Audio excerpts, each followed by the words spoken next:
in the series of New Age Business Briefings brought to you by the SABC. Today, very kindly sponsored by Transnet, a key pillar themselves in the whole logistics chain within the oceans economy.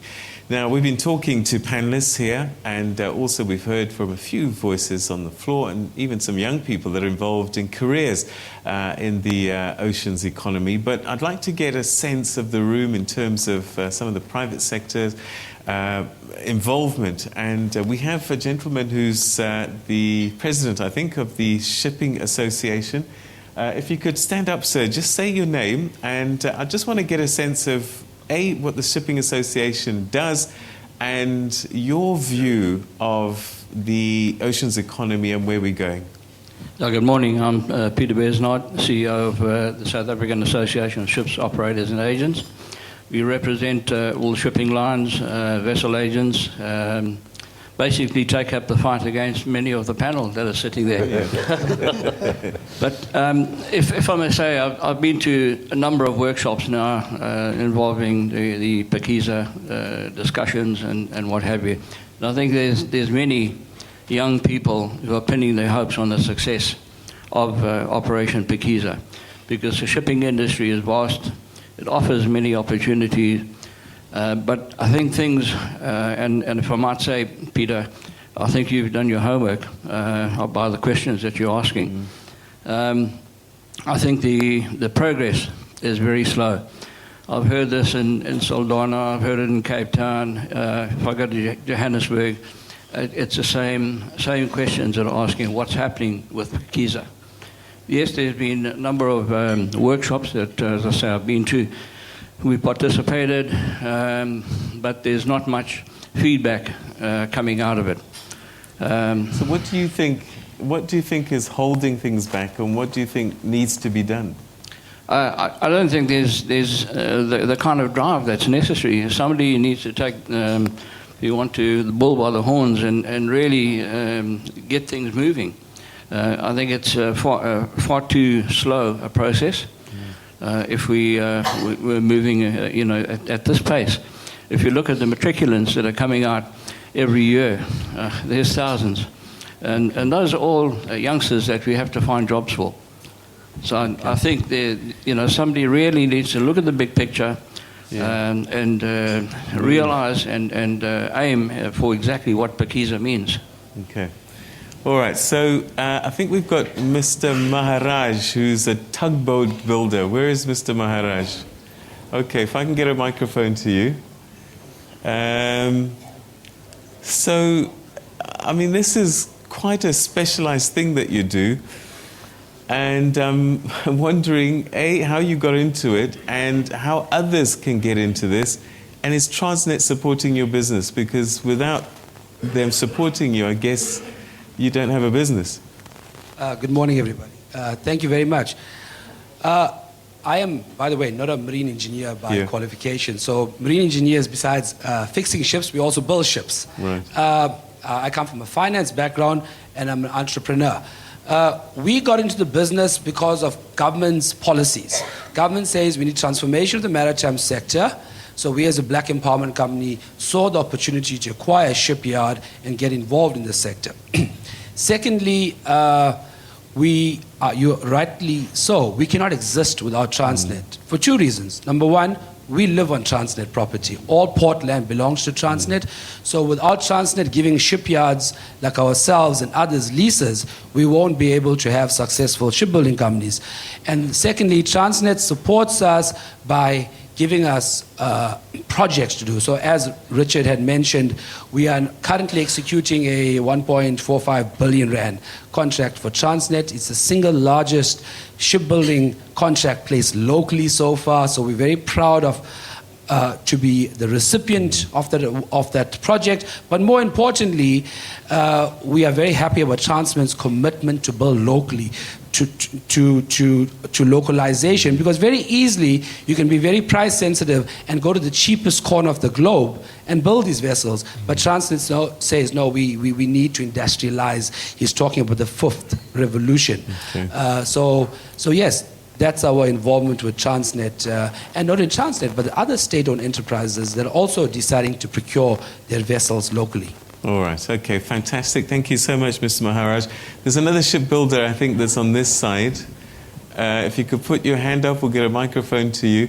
And just tell us your name. Okay. Good morning, Peter. So you've been building ships, I'm sure, for some time now. How do we make this? How do we make South Africa a centre for shipbuilding for the whole world? Well, Peter, I'm actually from a ship repairer. We used to be a shipbuilder many, many years ago. In fact, since 1903. Do you want to put the microphone a bit higher? Yeah. Yeah. Yeah. We're actually a ship repairer. Right. And one of the major successes of Operation Pakisa happened as recently as September last year, when we had the arrival of a brand new floating dock, which was with the kind of support of Operation Pakisa and the Department of Trade and Industry. These initiatives certainly create thousands of opportunities in terms of employment. We have more than 3,000 vessels passing our coastline each year. All of them have the potential to carry out repairs. And you'll see that in the sector, I think 2 billion rand. It's a 2 billion rand industry at the moment. And we're hoping to double that with the acquisition of more floating docks. Who trains your ship repairers? Where do we get these skills? We're actually an award-winning training company. We've been nominated by Transnet as the top ship repairer in the country for our training initiatives as well. We've trained over 700 apprentices in the last 4 years, and it's got to all be local. Okay, so apprenticeship, ongoing practical training as well as theory. Because if we do go beyond this 10% I keep hearing, your job is going to get even more, and that's where the oceans economy really kicks off. Correct. All right. Thank you so much for your contribution. I'm going to ask you to put the microphone to the table behind you, where we're going to meet Londi Ngobo, who's a dredge master. Now, dredge master sounds like a front man in a rock band, but I'm sure that's not what you do. So, what is a dredge master? I navigate dredges currently deployed on Transnet's 1 billion rand baby, the Isan Luana. So basically what we do, we focus mainly on the excavation of the seabed. So we do maintenance in all ports and hydrographic surveys. So we just basically maintain required depths to all navigable waters, so as to ensure safe passage of all ships coming in and out of South Africa. So I suppose weather patterns, moving sand movements, silt and all of that makes this something you've constantly got to be aware of and move around. And I suppose, so the challenge, what about places like Richards Bay that's quite deep, isn't it? Yeah, part of our jobs, actually most of it, we have to navigate and maneuver the ship in very confined spaces and very shallow waters. So those are the challenges that we face. But with Transnet's ever so, like my CE would say, agile approach to the business, we have our world-class, state-of-art dredgers who are able to maneuver and compensate for all the difficulties we might face. All right, dredge master, fantastic. Okay, next to you, Khomotso Mpatlele, also a marine facilitator. So we've met a marine engineer, but what's a marine facilitator? Hi, good morning, Peter. I'm a senior marine facilitator with the Maritime School of Excellence. So basically my function, Portia would have come through me. Londi would have come through me. The skippers, GPRs, ordinary seafarers, able seafarers, they would have all come through me. And what I also do is I then assist the quality team and the curriculum development team from the subject matter expertise that I've got All in right, order so to... you're making sure that the skills get developed and that they Absolutely. are constantly getting updated with the latest skills requirements to make sure that Transnet remains a world-class business. That's right, absolutely. Okay, so Yes. huge shoulders. It's just women there, which is amazing, isn't it? It's brilliant. Good job being done there. Fantastic. Okay, let's go to table number 8, where we'll find Mr. Jeff Ndlovu, who's the president of SACI. Mr. Ndlovu, where are you? Is that?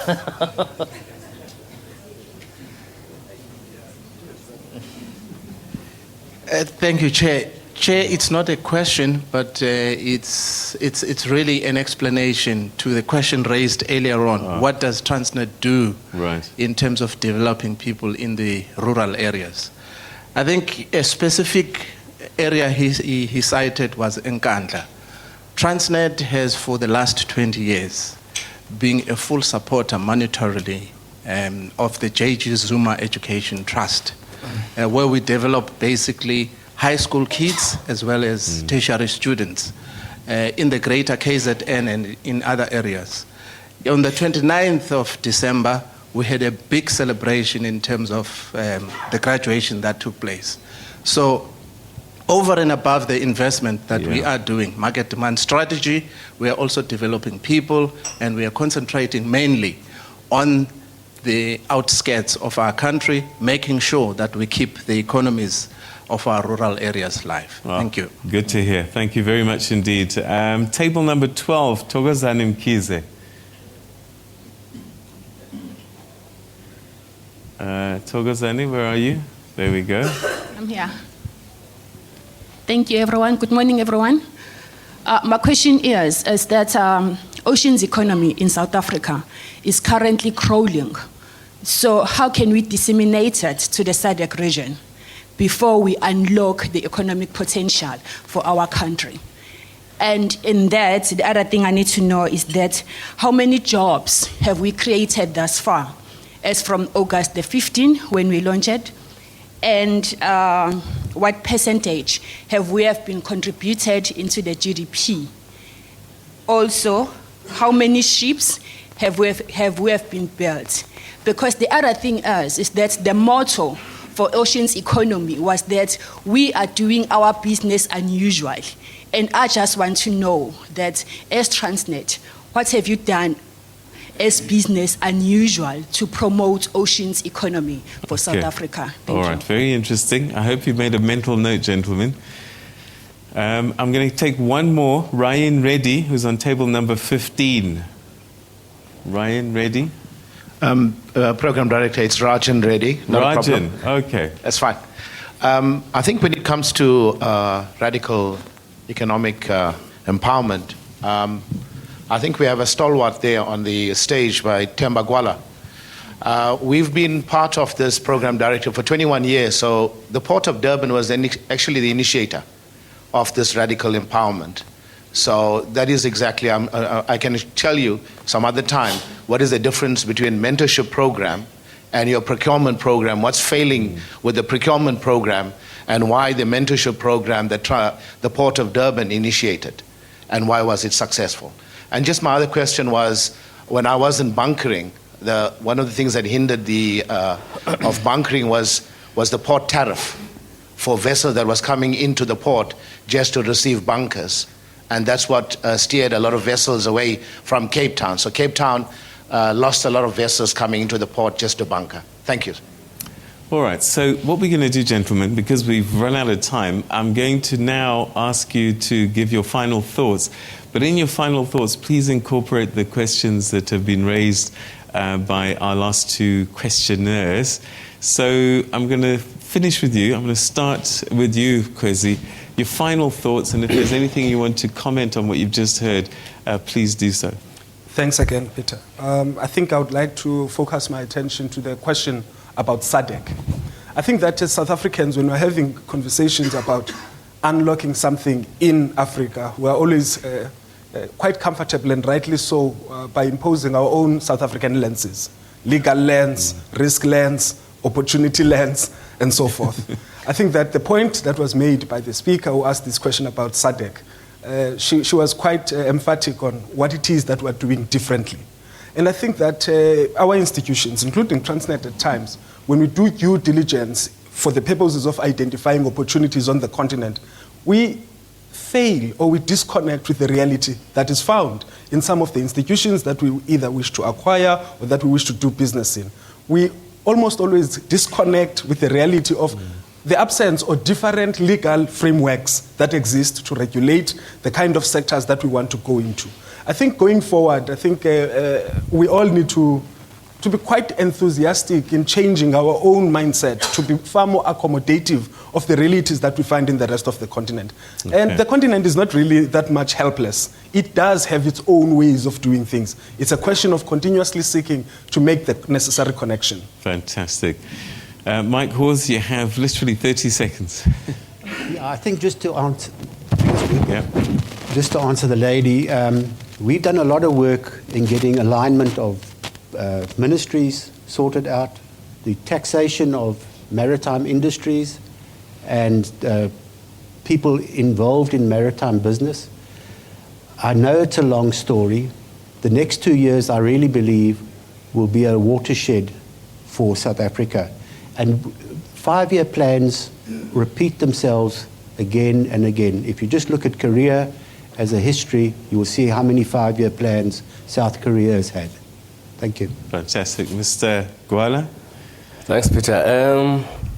I think I would urge the private sector to work closely with us to try and put some efforts in accelerating the progress in terms of ocean economy. Secondly, although the lady spoke about SADC, but we've started to penetrate Africa. I mentioned Benin, we're busy with Tanzania, we're busy with Kenya, we're busy with Mozambique. So yes, something will come. In Benin, we're operational already. I've got South African living in Benin, doing a job there. You can imagine if we scale more and export them to African countries. Fantastic. And Richard Belly? Well, there's 2 points that I want to make. Firstly, on this regional economic integration is very important, and I think Themba has touched on that. But we are now working with the North-South corridor, which we are obviously trying to strengthen. We're working with 5 railway companies that goods that come in through the ports go all the way through Zimbabwe, Zambia, and into the DRC, into Lubumbashi. So we have block trains that are already starting, and we're getting some traction there. We are improving our efficiencies. But I think it'll be remiss of me not to mention that there are a number of projects already that we've started off on Pakisa. It's the governance that takes time when we start to choose who we want to partner with. Now, when the president talked about the laboratory in July of 2014, it was an ambitious project, 177 billion contribution to the GDP, by 2033, 1 million people that will be employed. Now, in Saldanha, so we've identified 3 ports, Saldanha, the port of Richards Bay, and East London. In Saldanha, we have 3 projects already. We are just about now to choose who is going to be our partner there in terms of the offshore supply base. Now, we have a rule of thumb, that for every billion that we spend, we will create 1,000 direct and indirect jobs. Now, the entire maritime transport manufacturing is about 15 billion, so that in its sense is 15,000.